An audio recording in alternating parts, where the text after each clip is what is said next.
Hello and welcome to another Writerly Witterings. And so, what have I been up to recently? So far this week I have had the copy edit back for Death Comes Hot, which is book 5 in the Bloody Mary Blackjack series. That's been fun.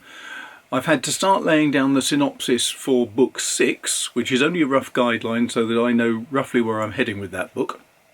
I've also finished up a short story that's going off to my mate Richard Foreman of Sharp Books, and I've laid down the concept for a second short story, and I've done various other things.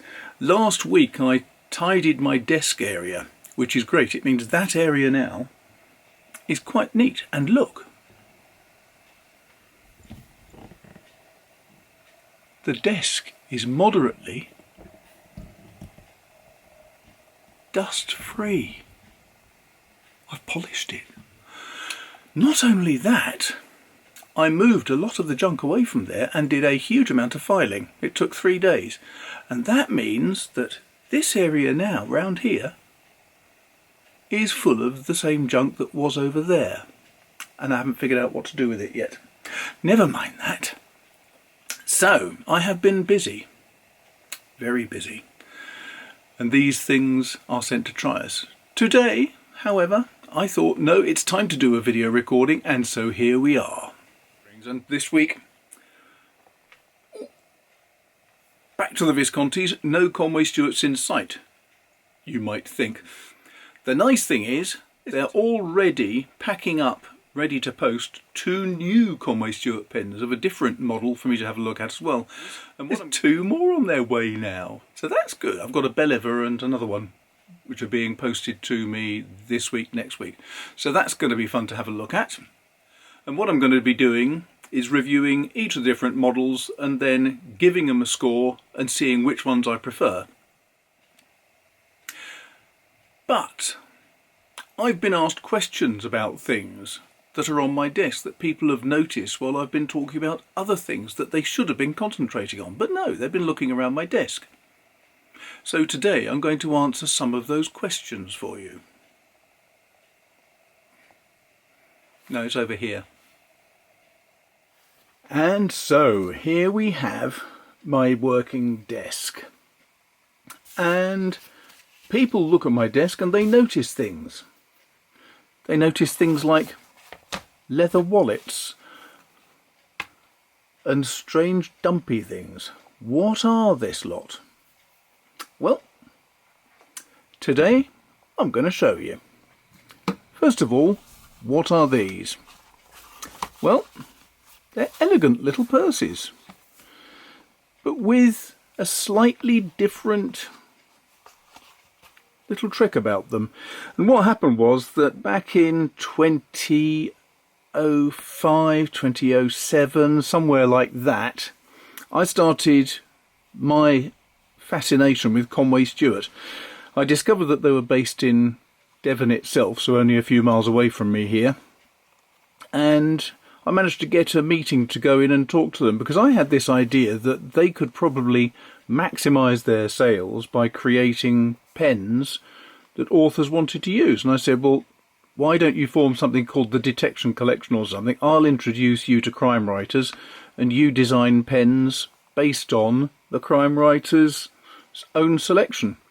I thought that would work very well for Conway Stewart, and it would also boost the Crime Writers Association. So what could be bad about that? And they were very interested.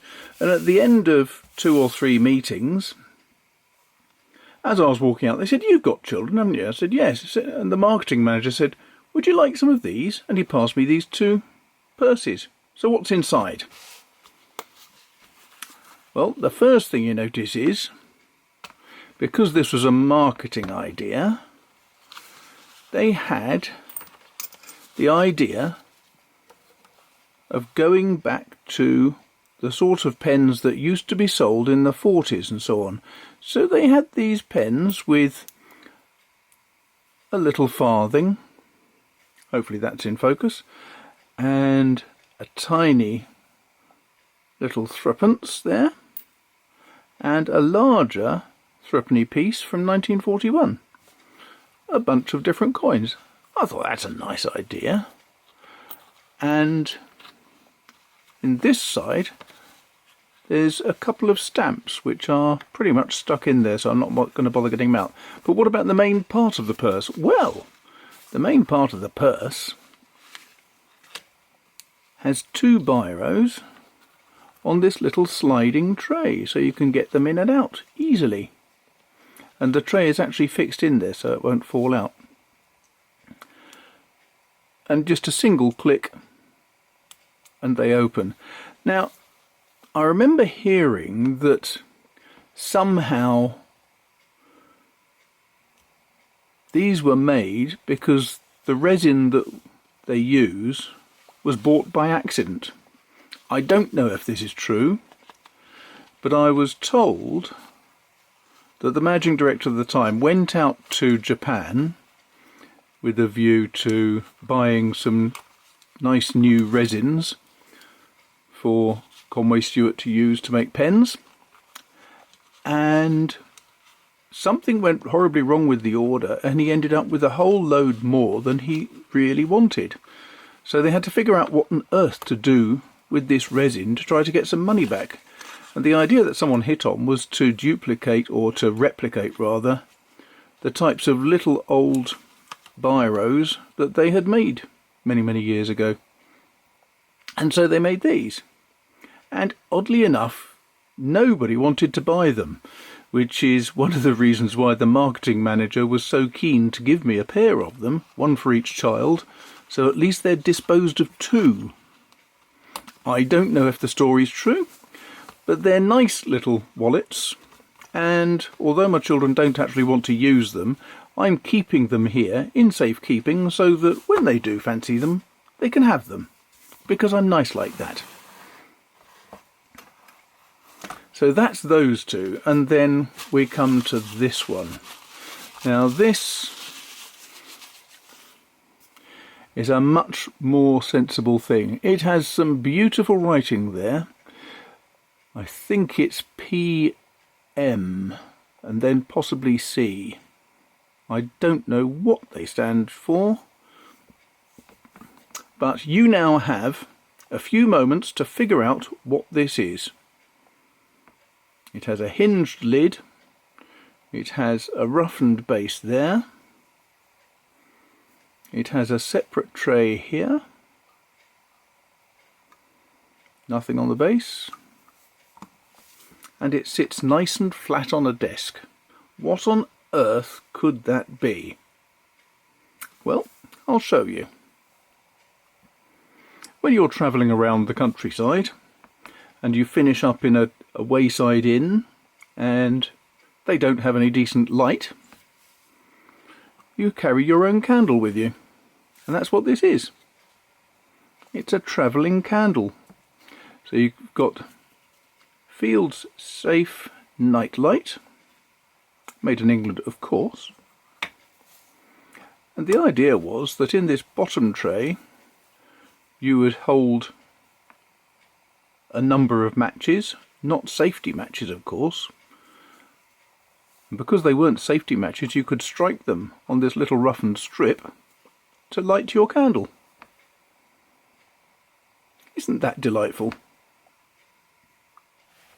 So that was interesting, wasn't it? A little old purse made by Conway Stewart, very appealing, very attractive, and a little candle holder for when you're travelling away and you need to have a night light because the hotel or inn you're staying at doesn't have such things. The candle holder came from one of my grandparents. I think it was a Mabs, so that's going back to the mid to late 1800s probably, so well before electricity, possibly even before gas lights.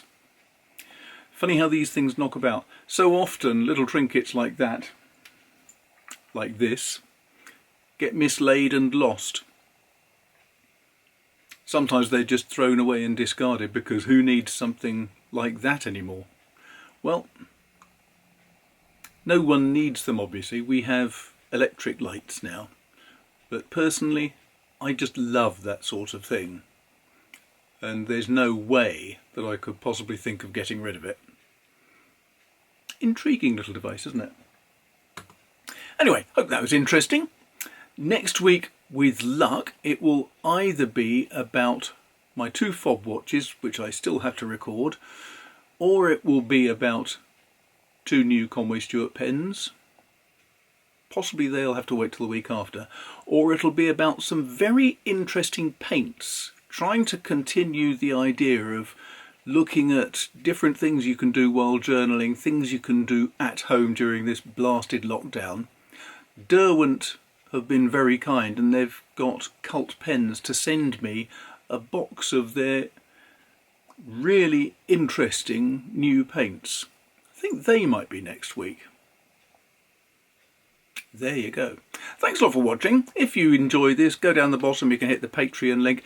Patreon I tend to use now instead of Twitter because I can put videos and little clips of the dogs and things up there for free. You don't have to pay, but it's just a way of keeping in touch with people a little bit more easily without all the gormless blathering that goes on around Twitter all the time.